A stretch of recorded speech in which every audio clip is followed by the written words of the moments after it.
Hello and welcome back to Canada Top to Bottom. So we've talked a lot about the different immigration pathways available to foreign nationals who'd like to come to Canada, either on a temporary or permanent basis.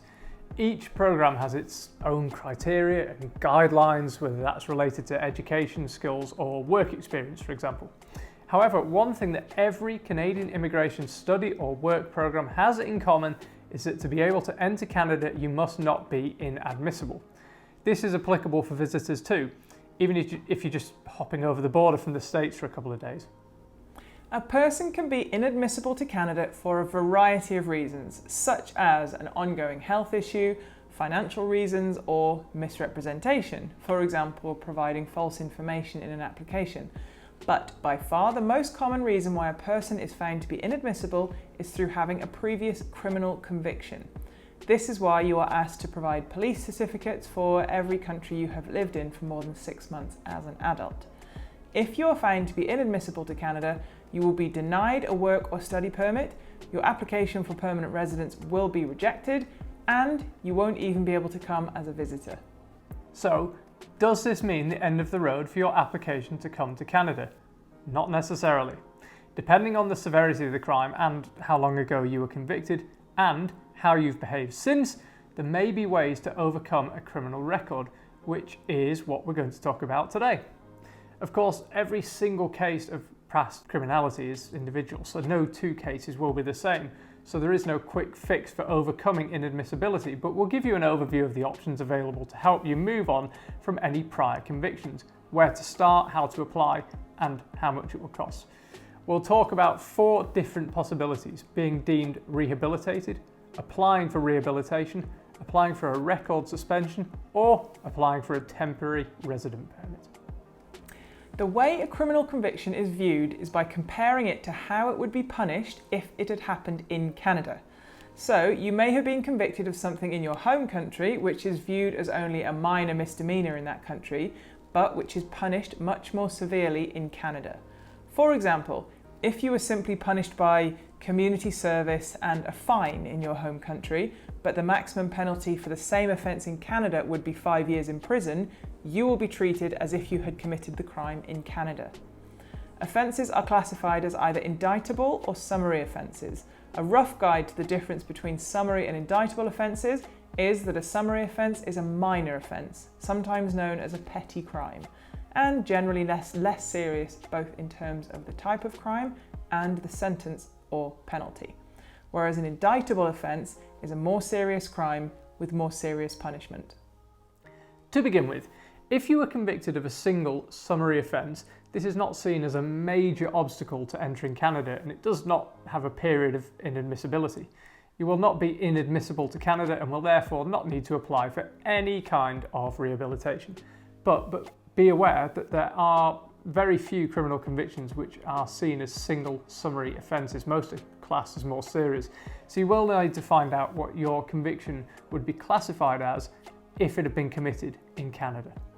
So, on to overcoming criminal convictions. Let's start with deemed rehabilitation, which is for crimes committed outside Canada. This essentially means that enough time has passed since you were convicted and served all your time that your crime no longer prevents you from entering Canada, therefore viewing you as rehabilitated.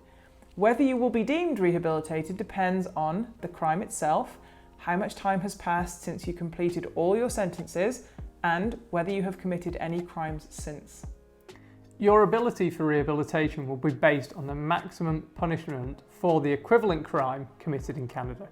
In the case of deemed rehabilitation, you can only be deemed rehabilitated if the crime committed has a maximum prison term in Canada of less than 10 years. Regardless of how long you actually served, the key time frame is the maximum possible penalty. You have a good chance of being deemed rehabilitated if you committed 1 indictable offence and 10 years have passed, or you committed 2 or more summary convictions and 5 years have passed.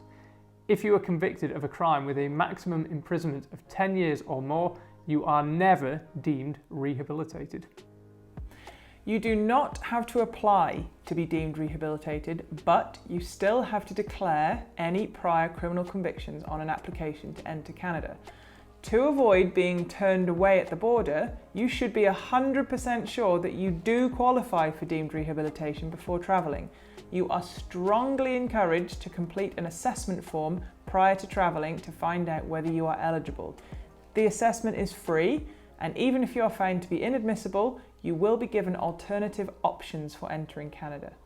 The link to this form is in the description box below. If your circumstances mean that you are not yet deemed rehabilitated, your next option is to apply for individual rehabilitation. This means that when you're assessed, it's decided whether or not you are likely to commit new crimes. The Canadian government defines rehabilitation as a person who leads a stable lifestyle and is unlikely to be involved in any further criminal activity. Regardless of the maximum term of imprisonment, you are eligible to apply for individual rehabilitation if you are convicted outside of Canada and 5 years have passed since the end of your sentence. You can apply for criminal rehabilitation at the same time as an application for temporary residence, so a visitor visa, study permit or work permit, which means you don't have to wait for the outcome of your rehabilitation application before you can submit your application for temporary residence. Be aware that the processing fee for an application for rehabilitation is pricey, and the price depends on the severity of your crime. If you are inadmissible on the grounds of criminality, the application fee will be $200 Canadian, which is non-refundable. But if your inadmissibility is classed as serious criminality, the fee will be a non-refundable $1,000. If you were convicted of a crime outside of Canada and less than 5 years has passed since you completed your sentence, you will not be deemed rehabilitated and will also not be eligible to apply for individual rehabilitation. In this circumstance, you may be able to obtain special permission to enter Canada temporarily. This is called a temporary resident permit. If granted, this will allow you to enter or stay in Canada if you have a valid reason to be in the country and you are otherwise inadmissible. Essentially, you need to prove that your need to enter Canada outweighs the health or safety risks to Canadian society. This permit is generally used for foreign nationals who wish to enter Canada for a short period of time for business purposes or a conference or a family wedding, for example. And the permit is usually issued for the required length of the stay. Of course, there is no guarantee that you will be granted a temporary resident permit, but if you are not eligible for any of the other rehabilitation remedies, this application is your only option. The processing fee for a temporary resident permit is $200, which is not refunded if your application is refused. A border officer will assess your circumstances and will decide whether you should be allowed to come to Canada temporarily. The final method of overcoming criminal inadmissibility is for crimes which were committed inside Canada, and this is called a record suspension. This is the only option for those who are convicted of a crime inside Canada. Formerly known as a pardon, if you are granted a record suspension, you will no longer be inadmissible to Canada. However, be aware that a record suspension does not erase a convicted offence, but sets it aside, allowing you to enter Canada. You will only be eligible to apply for a record suspension if 10 years have passed since completion of all sentences for an indictable offence, or 5 years following completion of sentences after a summary conviction. Finally, the fee to apply for a record suspension is $50 Canadian, and you can apply directly to the Parole Board of Canada yourself. You don't need a lawyer to do it for you. Of course, one thing which is important to remember is that an application for any form of rehabilitation does not mean it will be granted. These kinds of applications are highly discretionary and can be just as easily refused as allowed. The bottom line is that Canada must at all times protect its citizens, so will only allow entry to foreign nationals who they believe will not be a threat to the people already here. The best you can do is ensure you have all your paperwork in order and have read through all the information available to you.